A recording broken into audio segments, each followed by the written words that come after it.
Hey everybody, here's lesson 7.4. So your next asynchronous lesson. I'm posting it a week early because we don't have an asynchronous day next week. So I'm giving you 2 weeks to watch this relatively short video, answer the questions, and then we'll be good. This will be our last bit on the Great Depression. We're going to talk about Okies, we're going to talk about the Dust Bowl, and we're going to talk about the West.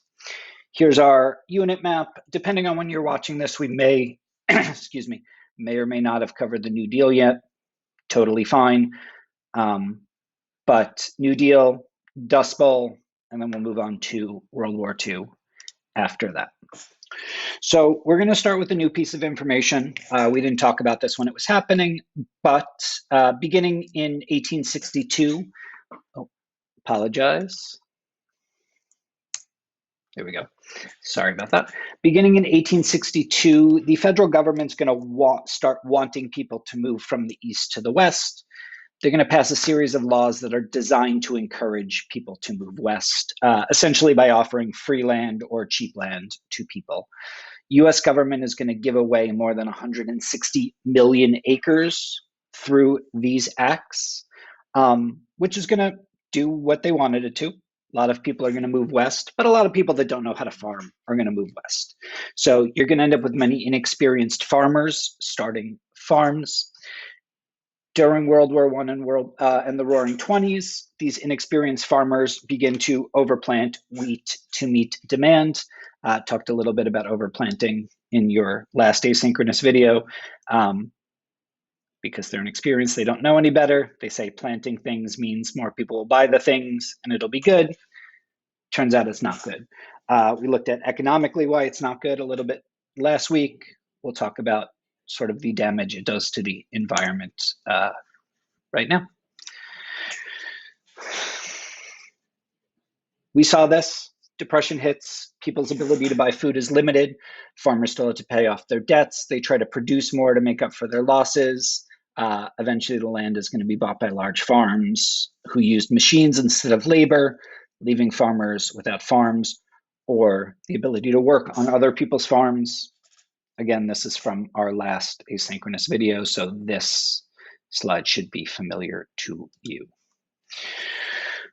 Then we end up with the Dust Bowl. So during the 20s, growing crops, specifically wheat, specifically a lot of wheat, the plowing to plant the wheat is going to loosen soil. The roots of wheat plants are not deep enough to keep moisture in the ground. Drought is eventually going to hit the Midwest, leading to dust storms, destruction, death of livestock, property, people, and essentially rendering all of this land useless as people flee from their homes. I mentioned this to a couple classes during the week, but one of the problems with pictures from this era is I don't think that they do a good job of showing the scale.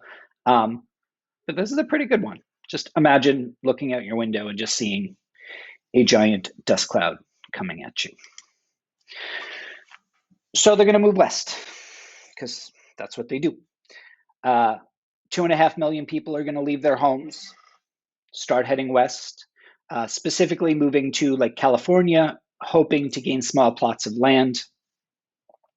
Many settled in these Hoovervilles, these homeless towns that we talked about in class when they couldn't find proper housing. Referred to as Okies after Oklahoma. Okies are specifically these Midwestern farmers who move west when the Dust Bowl happens. Denotes them as poverty-stricken, so poor, denotes them as migrants not having a place to live. And I'll mention that they're sort of unwelcomed and turned away by Californians. This is this is a very thematic thing in American history. We've talked about a fair amount, the idea that Group A shows up to a place and Group B views them as threats and wants them to not be there. And that's it. That's the Dust Bowl. Really works to transform America specifically the west of America. It's important for some of the things that come up next, and that's why it's important for you to know it. But we're done. I will see y'all in class next week.